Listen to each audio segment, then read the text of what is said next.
Iglesia Bíblica del Señor Jesucristo presenta Palabra de Gracia. Vayamos por favor al libro de Eclesiastés. Habíamos dejado en suspenso nuestra serie a final del mes de noviembre, por todo lo que ustedes ya saben, y hoy estamos reasumiendo nuestra serie en el libro de Eclesiastés capítulo 6. Pero quiero hacer un breve resumen de las cosas que hemos estado viendo a lo largo de esta serie. Decía Heródoto, el famoso historiador griego, que algunas personas presuponen que la tristeza más amarga que un hombre puede conocer es la de aspirar a hacer mucho y terminar haciendo poco. Pero no es así, dice él.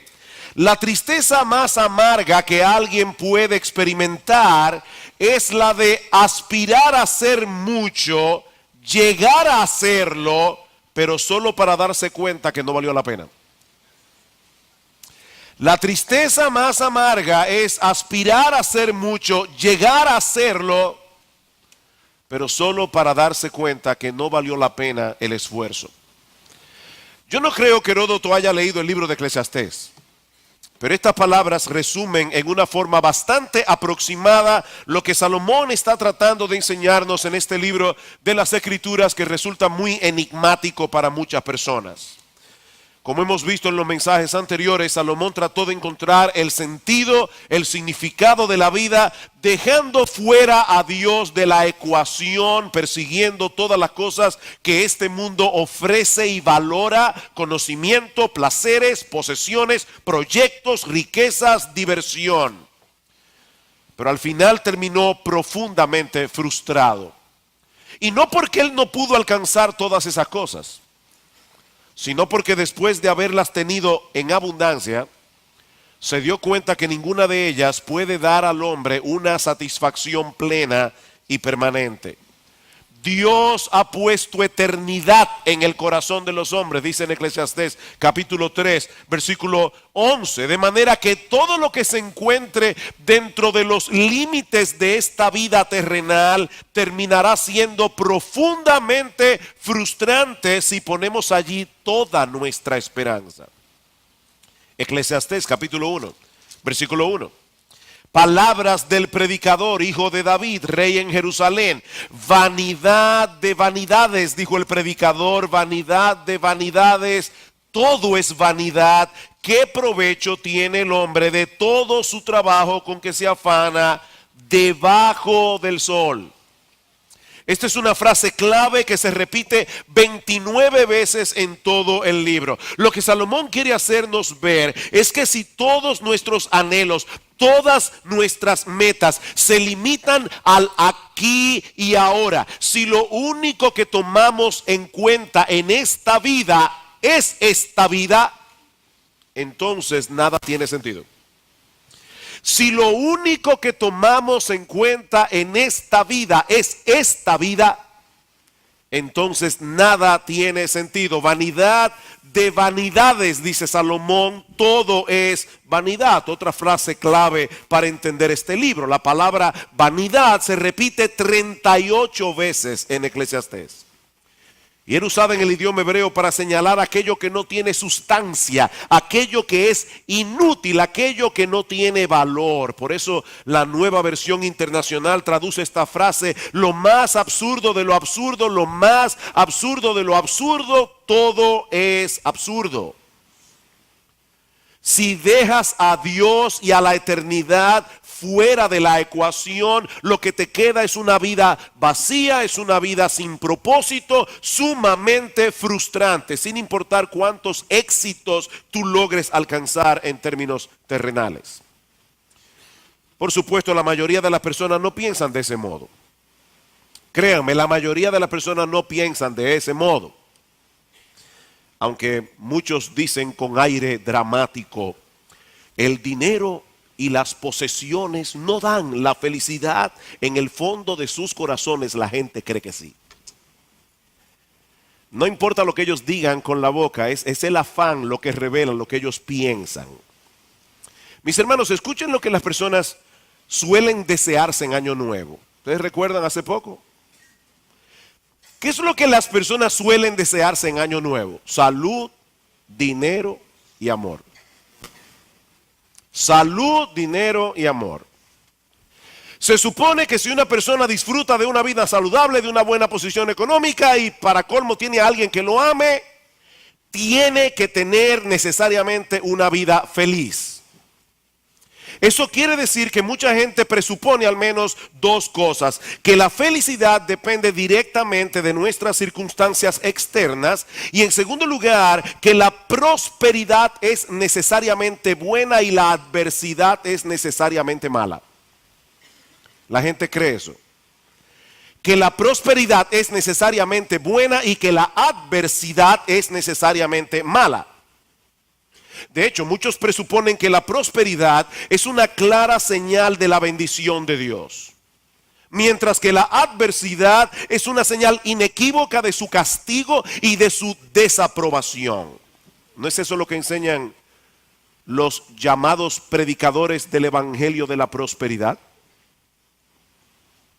Que si tenemos fe suficiente y por supuesto si ofrendamos abundantemente, tendremos una vida próspera y abundante en términos puramente materiales. Pero mis hermanos, eso es precisamente lo que Salomón rebate en este libro. Y más particularmente en esta sección que comenzamos a estudiar en nuestro último mensaje en Eclesiastés capítulo 5. A mí me encantaría escuchar a Joel Osteen, a Cash Luna predicando de Eclesiastés expositivamente. Me encantaría saber qué van a hacer con estos textos. Eclesiastés capítulo 5 versículo 10: el que ama el dinero no se saciará de dinero, y el que ama el mucho tener no sacará fruto. El que ama el dinero no se saciará de dinero. Por supuesto, el problema no está en el hecho en sí de tener dinero, sino en hacer del dinero un ídolo, en tratar de encontrar en las riquezas, en las posesiones, ese sentido de seguridad, ese sentido de satisfacción que solo podemos encontrar en Dios. Pero Salomón no ha concluido todavía su trabajo de demolición. Eclesiastés es como una demoledora que pasa por encima de todos los anhelos y esperanzas terrenales del hombre. Y Salomón no ha terminado todavía su trabajo de demolición. Él quiere destruir en sus lectores toda esperanza de encontrar satisfacción permanente en las cosas que este mundo ofrece. Y para eso nos presenta en el capítulo 6, que vamos a estudiar en esta mañana, 3 argumentos adicionales a los que ya presentó en el capítulo 5 para demostrar que la vida del hombre debajo del sol siempre termina en frustración para aquellos que hacen de esta vida su porción. 3 argumentos. Primer argumento: los bienes de este mundo no traen consigo la capacidad de disfrutarlos. Los bienes de este mundo no traen consigo la capacidad de disfrutarlos. Eclesiastés capítulo 6 versículo 1 y 2. Hay un mal que he visto debajo del cielo y muy común entre los hombres, el del hombre a quien Dios da. Dios da riquezas y bienes y honra, y nada le falta de todo lo que su alma desea, pero Dios no le da la facultad de disfrutar de ello, sino que lo disfrutan los extraños. Esto es vanidad y mal doloroso.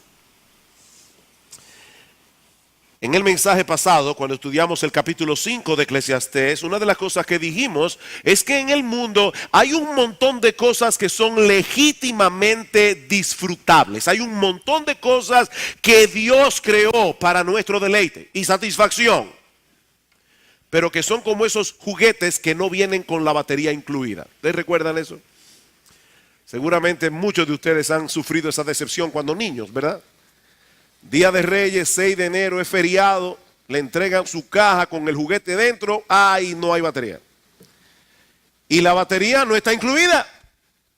Bueno, hermanos, eso es exactamente lo que Salomón nos está presentando aquí. El caso de un hombre que parece tenerlo todo. Dice el texto que nada le falta de todo lo que su alma desea, pero es un desgraciado. Nada le falta de todo lo que su alma desea, pero es un infeliz.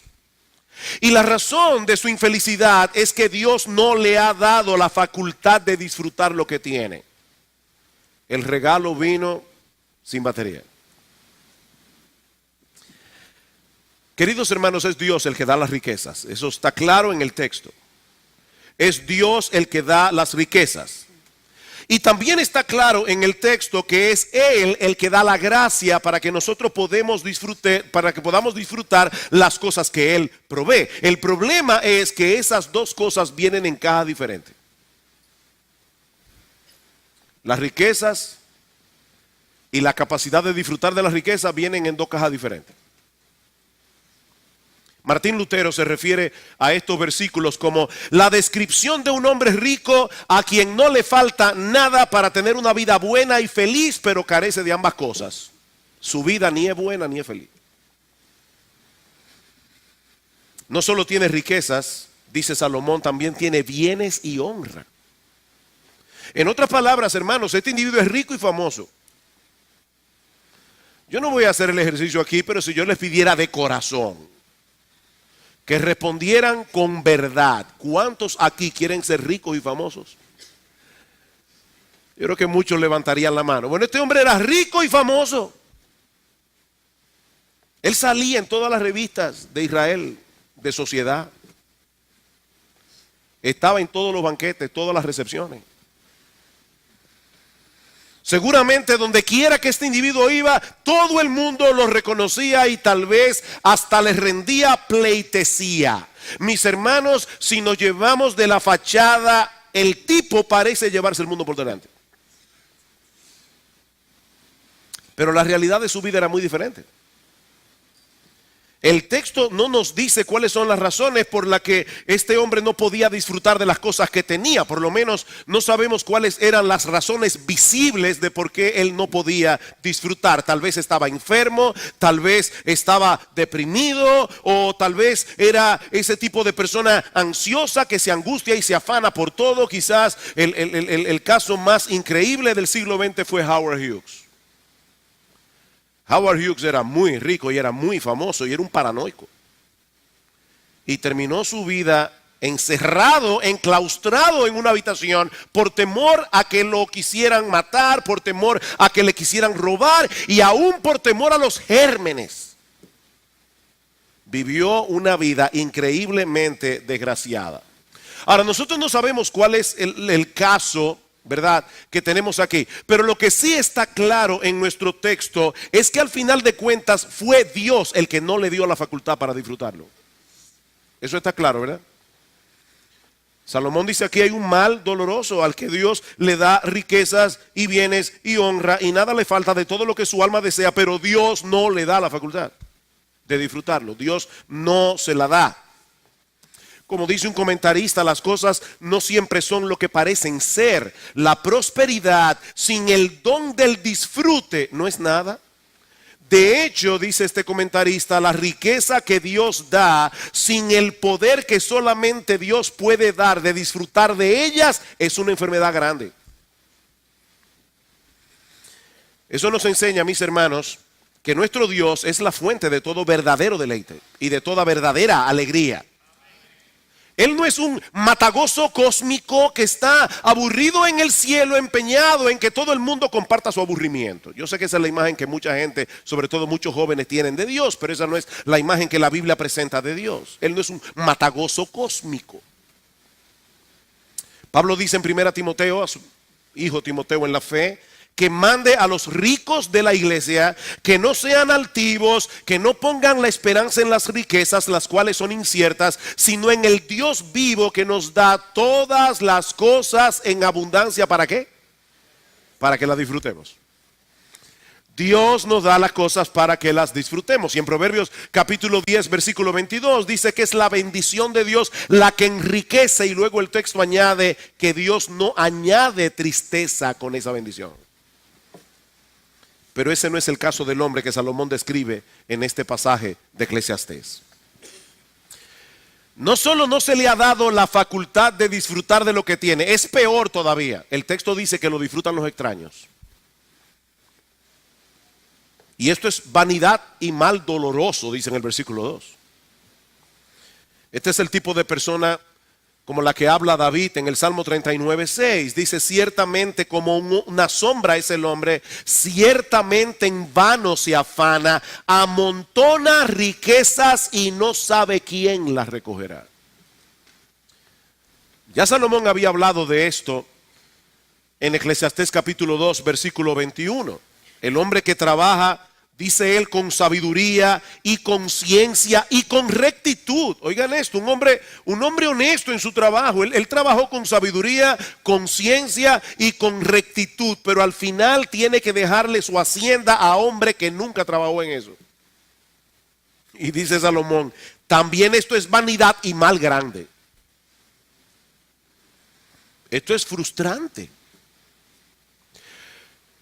Yo me imagino que muchos de ustedes tienen que estarse preguntando en esta mañana, ¿por qué? ¿Por qué Dios hace eso? Porque algunos pueden pensar de verdad que Dios es cruel. ¿Por qué hay personas a quienes Dios les da riquezas y no les da la facultad de disfrutarlas? Bueno, probablemente para que reconozcamos de una vez por todas que las posesiones en sí mismas son insatisfactorias. Porque el que no tiene las posesiones dice, bueno, claro, yo entiendo que yo viva frustrado porque yo no tengo lo que él tiene. Pero aquí tenemos a un individuo que tiene lo que él no tiene y está frustrado igual. Probablemente Dios quiere hacernos ver en una forma evidente que las posesiones en sí mismas son insatisfactorias. Es imposible que disfrutemos realmente de los dones que Dios nos da si sustituimos a Dios por los dones. Es imposible. Dice el comentarista Philip Ryken, los dones que Dios nos da y el poder de disfrutar de esos dones vienen por separado. Como yo les decía, vienen en cajas diferentes. Esa es la razón por la que tener más dinero nunca puede garantizar que vayamos a encontrar ningún deleite. Sin Dios, como quiera, estaremos descontentos. Es únicamente cuando lo mantenemos a Él en el centro de nuestras vidas que experimentaremos verdadero gozo en los dones que Dios pueda darnos. De manera, dice Ryken, que el temor del Señor no es únicamente el principio de la sabiduría, sino también la fuente de la satisfacción. ¿Escucharon eso? El temor del Señor no es únicamente el principio de la sabiduría. El temor del Señor es la fuente de la satisfacción. Esa es la enseñanza que Salomón nos da al final del capítulo 5. Dice en el versículo 18, he aquí pues el bien que yo he visto, que lo bueno es comer y beber y gozar uno del bien de todo su trabajo con que se fatiga debajo del sol, todos los días de su vida que Dios le ha dado, porque esta es su parte. Asimismo, a todo hombre a quien Dios da riquezas y bienes y le da también la facultad para que coma de ellas y tome su parte y goce de su trabajo, dice Salomón, eso es don de Dios. Eso es un don de Dios.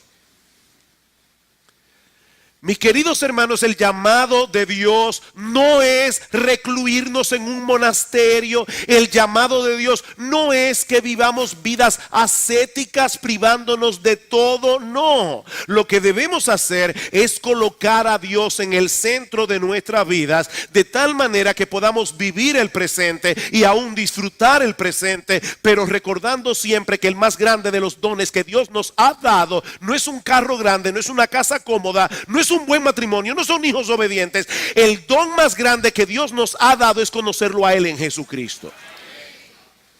Él es su mejor regalo. Y lo sorprendente de la salvación que Él nos otorga de pura gracia es que trae consigo, la salvación es un combo y trae consigo la capacidad de disfrutar de todo lo demás sin permitir que nos esclavice. En otras palabras, Jesucristo nos hace libres para que podamos disfrutar de lo creado, pero adorando únicamente al Creador.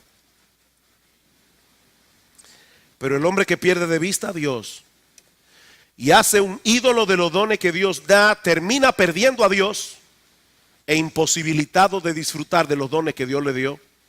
Versículo 3 al 6.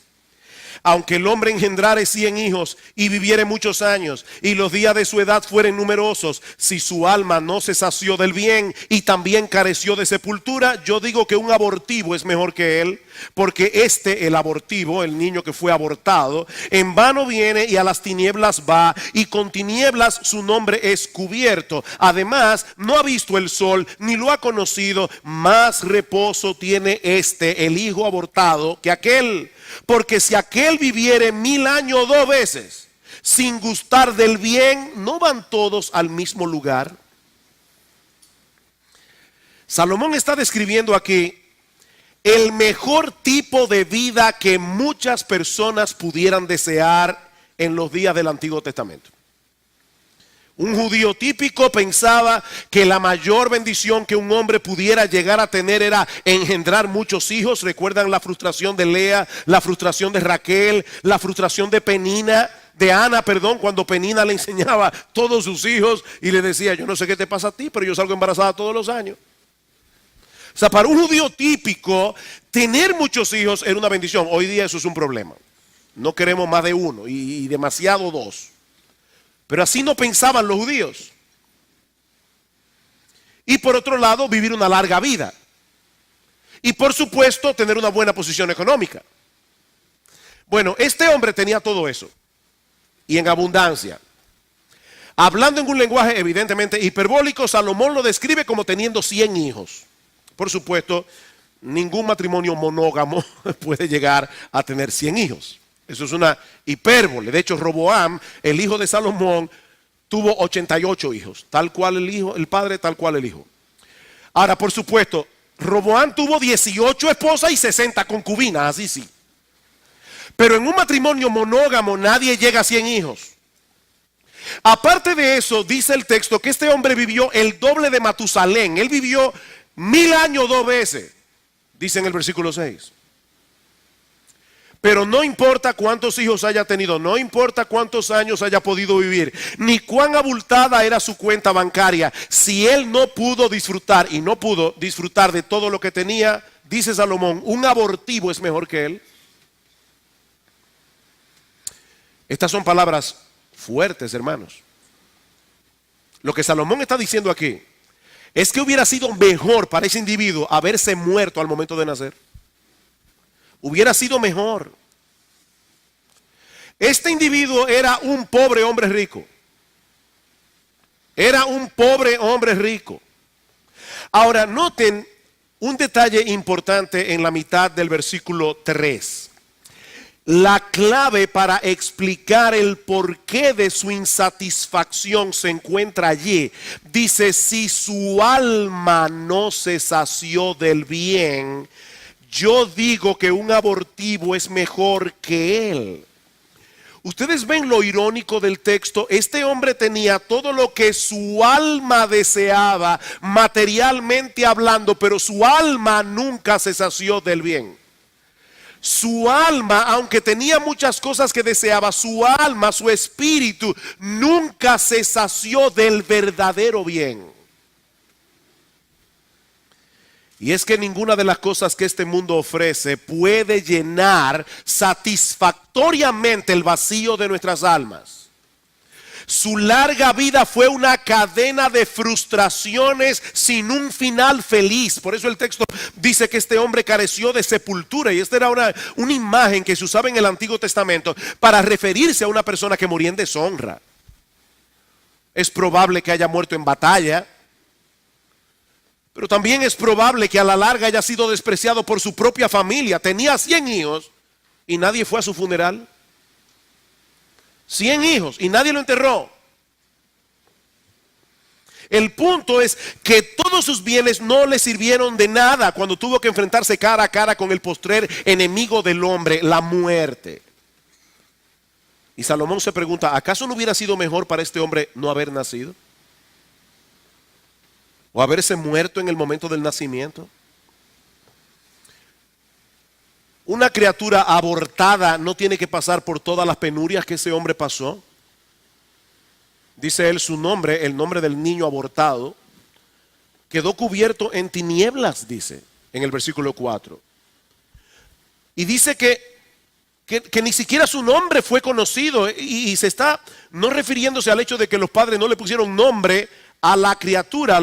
Para el judío un nombre era lo que mostraba el carácter y la personalidad de un individuo. Lo que Salomón está diciendo es, nosotros nunca vamos a saber cómo hubiera podido ser ese niño si hubiera crecido. No hubiéramos podido saber cómo hubiera sido su temperamento, cómo hubiera sido su carácter.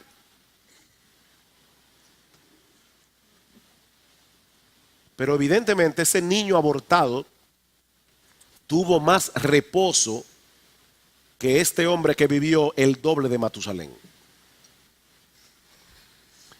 Alguien decía, es mejor ser abortado en el nacimiento que haber tenido una vida abortada.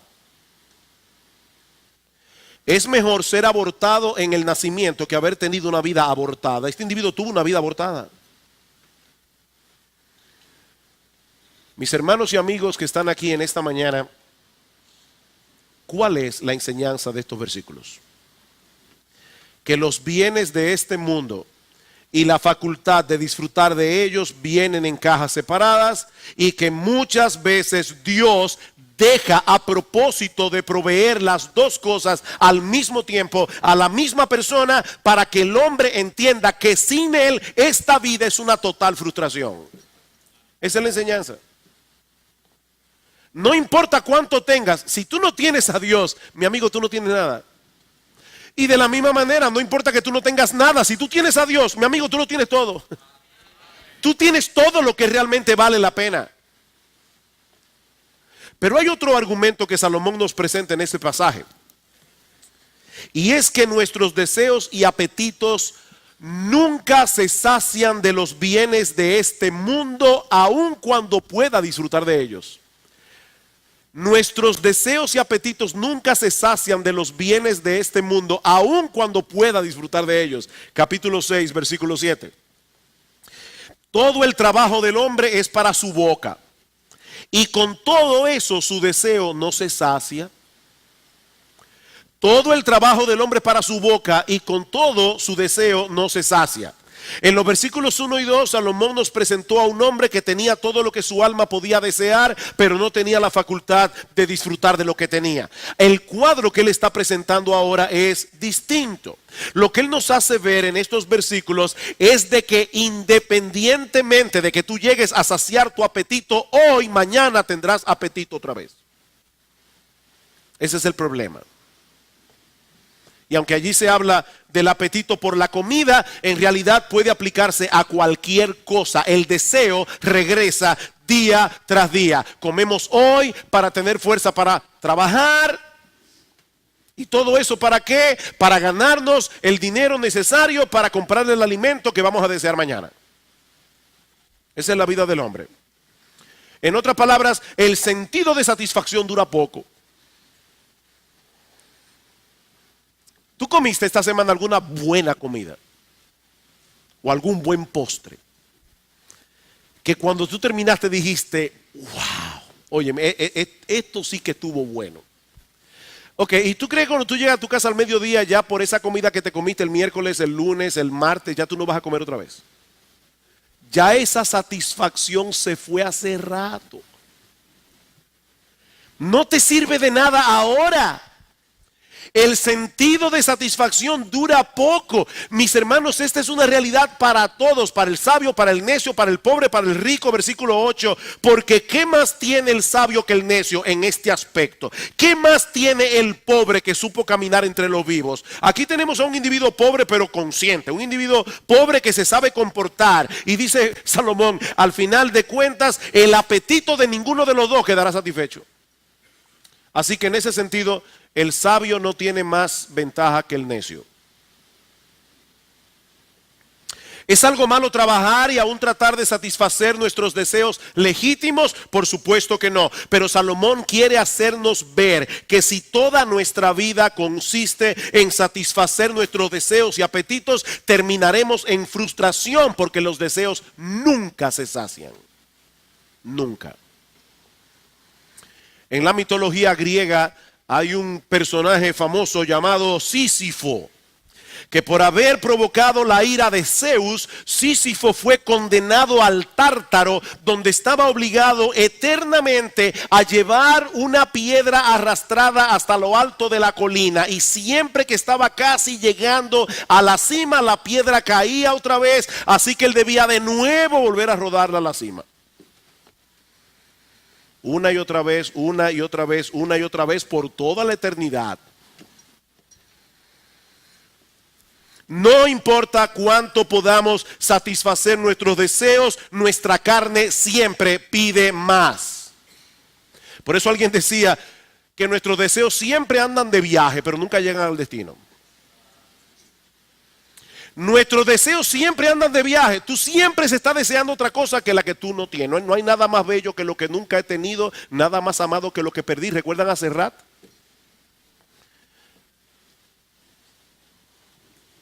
Ya Salomón había dicho eso en Eclesiastés capítulo 1, versículo 4. Generación va, generación viene, mas la tierra siempre permanece. Versículo 8. Todas las cosas son fatigosas, más de lo que el hombre puede expresar. Nunca se sacia el ojo de ver ni el oído de oír. Nunca. ¡Qué frustración! Tenemos un fuerte deseo por obtener algo, y tan pronto lo tenemos, nos damos cuenta que no nos brinda la satisfacción que anticipábamos cuando no lo teníamos. ¡Ay, cuando yo tenga eso! Y ya lo tienes. ¿De verdad eres feliz? De manera que el que vive para el placer siempre se enfrenta con el mismo dilema. Siempre. Si no consigue lo que desea, se frustra. Si lo consigue, se aburre. Tarde o temprano. ¿Qué debemos hacer entonces? ¿Negar nuestros deseos? Por supuesto que no. Eso es lo que dicen los budistas. Los budistas dicen debemos llegar al nirvana. El nirvana es la supresión de todos los deseos. Cuando yo no deseo nada. No, ese no es el tipo de personas que Dios quiere ver en su iglesia. No, el punto no está en negar nuestros deseos. Pero Salomón quiere movernos a contentarnos con lo que tenemos en vez de estar llorando por lo que no tenemos. Versículo 9 dice: más vale vista de ojo que deseo que pasa. Más vale vista de ojo que deseo que pasa, y también esto es vanidad y aflicción de espíritu.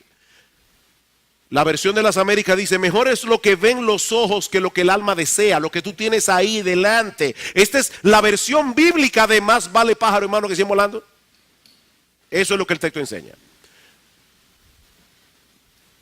Alguien ha parafraseado este texto: es mejor tener poco y disfrutarlo de verdad que soñar acerca de mucho y nunca conseguirlo.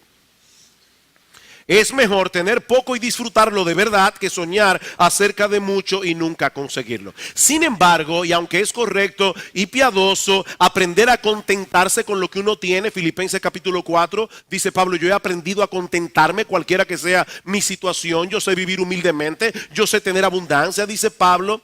Todavía, mis hermanos, debemos dar un paso más adelante y recordar que aún esas cosas que tenemos en sí mismas no pueden proveerle satisfacción al alma.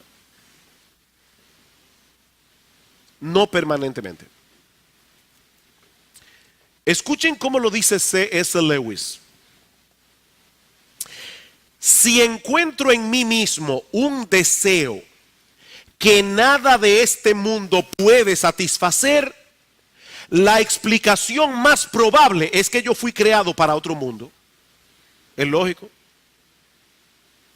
Si yo me doy cuenta que en esta vida, no importa lo que yo tenga, no importa lo que yo disfrute, no importa lo que yo experimente, nunca yo encuentro verdadera satisfacción. Parece que yo fui creado para otro mundo, dice Lewis.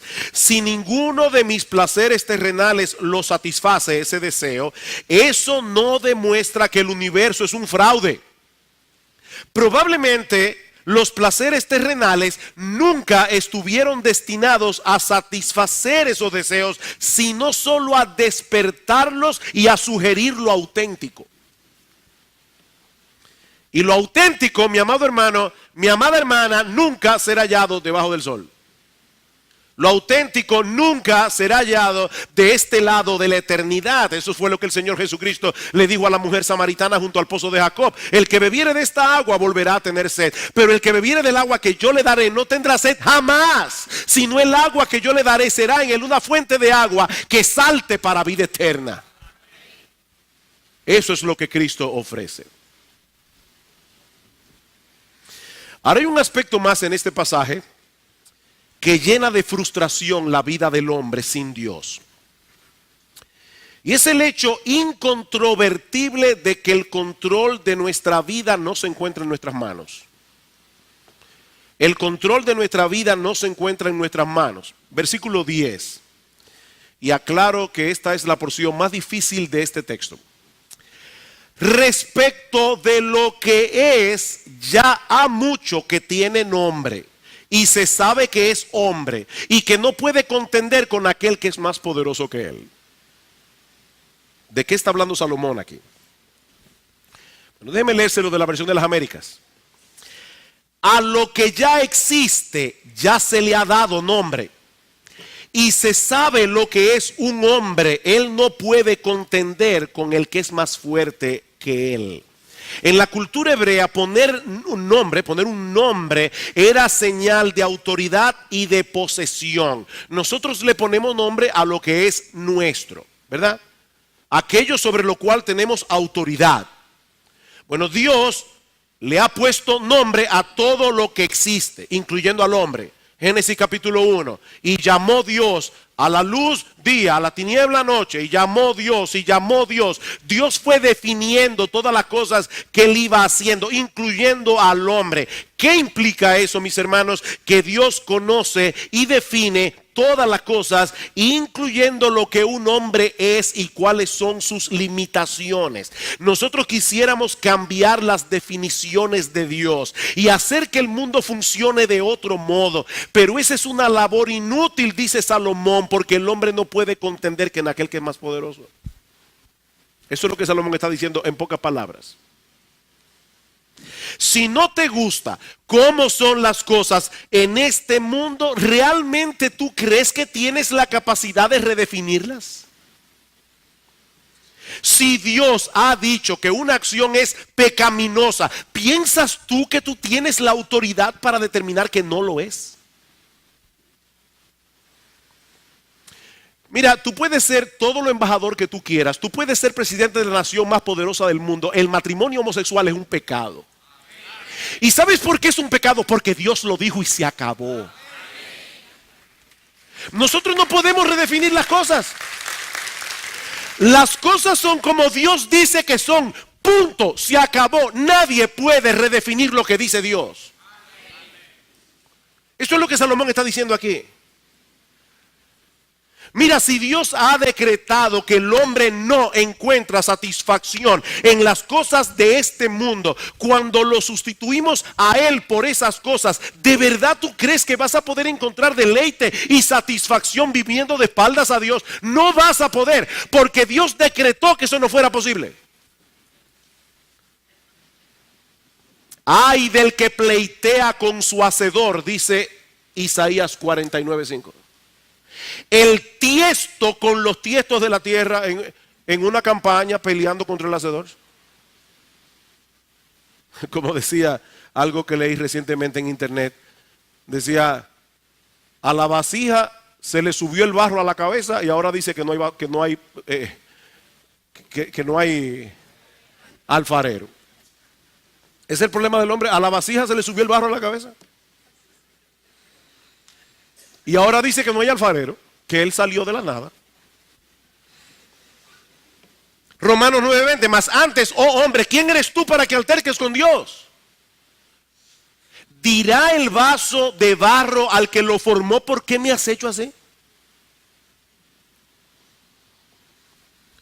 Miren, mis hermanos, nosotros podemos secarnos la boca argumentando contra Dios y diciéndole cómo nosotros creemos que deben ser las cosas. ¿Y saben qué? No importa cuánto hablemos, nunca podremos cambiar los planes que Dios ha trazado para el universo que Él creó. Nunca. Versículo 11. Ciertamente las muchas palabras multiplican la vanidad. Las muchas palabras multiplican la vanidad. ¿Qué más tiene el hombre? Me encantó cómo lo traduce otra versión de las Escrituras. Donde abundan las palabras, abundan los disparates, dice esta versión. Donde abundan las palabras, abundan los disparates. Multiplicar las palabras argumentando contra Dios solo sirve para gastar saliva y evidenciar nuestra necedad. Eso es lo que Salomón nos está diciendo aquí. Queridos hermanos, mientras más rápidamente aceptemos nuestra posición como criaturas, y nos sometamos con mansedumbre a los decretos de Dios, más rápidamente experimentaremos la paz de Dios que sobrepasa todo entendimiento. Somos criaturas. A final de cuentas, nosotros no tenemos un mejor entendimiento del que tiene Dios de lo que realmente a nosotros nos conviene. Nosotros no tenemos ese entendimiento. Versículo 12. Porque ¿quién sabe cuál es el bien del hombre en la vida? ¿Quién sabe cuál es el bien del hombre en la vida? Todos los días de la vida de su vanidad, los cuales él pasa como sombra. Tú llegaste ayer y te vas mañana y tú crees que tú sabes mejor cómo funciona la vida que Dios. Tú eres una sombra. Versículo 12 al final, porque ¿quién enseñará al hombre qué será después de él debajo del sol? En la introducción de este mensaje nosotros decíamos que muchas personas asumen que la prosperidad es necesariamente buena y que la adversidad es necesariamente mala. Pero Salomón nos ha demostrado hasta aquí que la prosperidad puede convertirse en un gran problema si termina alejando nuestros corazones de Dios. Pero no ha terminado allí. El domingo que viene, si el Señor lo permite, vamos a ver en el capítulo 7 que la adversidad no siempre es un problema. En el capítulo 7 Salomón se embarca en una tarea todavía más fuerte. Él se embarca en la tarea de demostrar que muchas veces la adversidad es lo mejor. Vean el capítulo 7, no lo voy a decir ahora obviamente, eso será en el próximo programa. Pero dice, mejor es la buena fama que el buen ungüento. Mejor el día de la muerte que el día del nacimiento. Mejor ir a la casa del luto que a la casa del banquete. Mejor es el pesar que la risa. ¿Qué está diciendo Salomón? Que no siempre lo que nosotros llamamos malo es lo que es malo.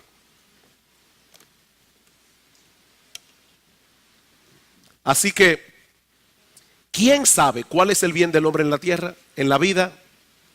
Pregunta Salomón en el versículo 12. Respuesta, Dios lo sabe. ¿Quién sabe cuál es el bien? Dios lo sabe. Y nosotros podemos descansar confiados en su sabiduría. ¿Significa eso? Y esto es importante, hermanos. Yo no quiero crear aquí un problema de conciencia en nadie. ¿Significa eso que siempre es incorrecto que un creyente externe sus quejas delante de Dios? No, nosotros encontramos en los salmos a muchos creyentes piadosos derramando sus corazones delante de Dios. Y al Cristo sin pecado, diciendo en la cruz del Calvario, Dios mío, ¿por qué me has desamparado? Pero una cosa es traer nuestras quejas a Dios y expresarle abiertamente el dolor de nuestro corazón, sabiendo que en Él hay comprensión, sabiendo que en Él hay consuelo. Y otra muy diferente, quejarse contra Dios y acusarlo de ser un Dios cruel y de que le falta sabiduría. Y yo sé que para un creyente sobre todo es muy difícil, y aún hasta para un inconverso es difícil expresar con su boca, Señor, yo creo que tú eres cruel, yo creo que a ti te falta sabiduría. Pero ¿saben qué, mis hermanos? Muchas veces en el fondo de nuestro corazón eso es lo que estamos sintiendo, aunque no nos atrevamos a expresarlo. ¿Qué te pasa, Señor?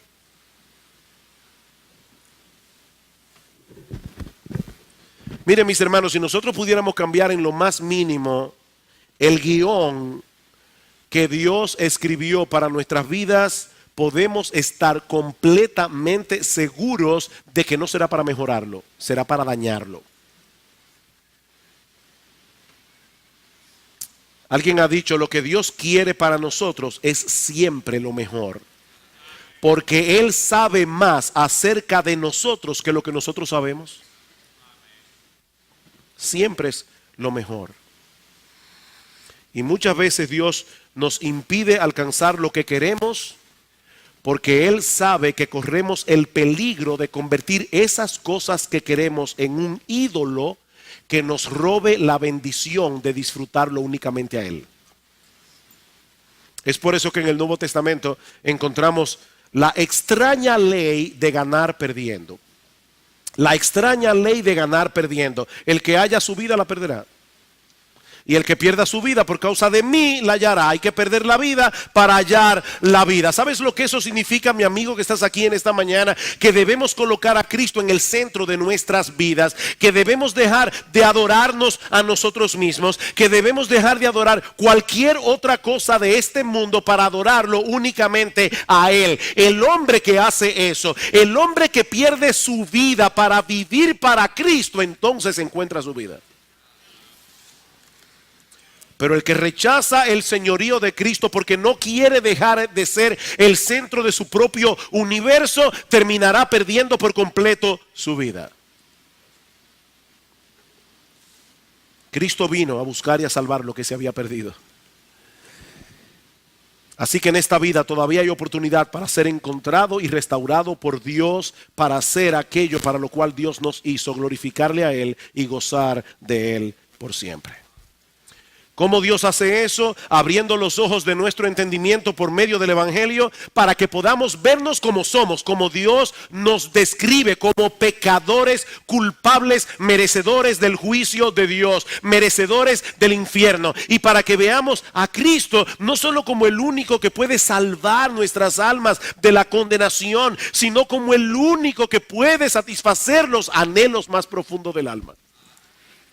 Cristo es precioso. Así que el llamado de Cristo no es a tener una existencia monótona y gris. Su llamado es a que dejes de desperdiciar tu vida viviendo para lo que nunca podrá brindarte verdadera satisfacción, para que por primera vez comiences a vivir realmente. Yo he venido para que tengan vida y para que la tengan en abundancia, dice el Señor. Así que es mi oración y anhelo que muchos aquí puedan comenzar a gozar de esta vida que Cristo ofrece aquí y ahora, viniendo a Él en arrepentimiento y fe, dejando de confiar en tus obras de justicia, dejando de confiar en cualquier cosa fuera de Cristo y confiando únicamente en Cristo. Que Dios bendiga y prospere su palabra. La tristeza más amarga que alguien puede experimentar es la de aspirar a hacer mucho, llegar a hacerlo, pero solo para darse cuenta que no valió la pena. La tristeza más amarga es aspirar a hacer mucho, llegar a hacerlo, pero solo para darse cuenta que no valió la pena el esfuerzo. Yo no creo que Heródoto haya leído el libro de Eclesiastés. Pero estas palabras resumen en una forma bastante aproximada lo que Salomón está tratando de enseñarnos en este libro de las Escrituras, que resulta muy enigmático para muchas personas. Como hemos visto en los mensajes anteriores, Salomón trató de encontrar el sentido, el significado de la vida, dejando fuera a Dios de la ecuación, persiguiendo todas las cosas que este mundo ofrece y valora: conocimiento, placeres, posesiones, proyectos, riquezas, diversión. Pero al final terminó profundamente frustrado. Y no porque él no pudo alcanzar todas esas cosas, sino porque después de haberlas tenido en abundancia, se dio cuenta que ninguna de ellas puede dar al hombre una satisfacción plena y permanente. Dios ha puesto eternidad en el corazón de los hombres, dice en Eclesiastés capítulo 3, versículo 11, de manera que todo lo que se encuentre dentro de los límites de esta vida terrenal terminará siendo profundamente frustrante si ponemos allí toda nuestra esperanza. Eclesiastés capítulo 1, versículo 1. Palabras del predicador, hijo de David, rey en Jerusalén. Vanidad de vanidad.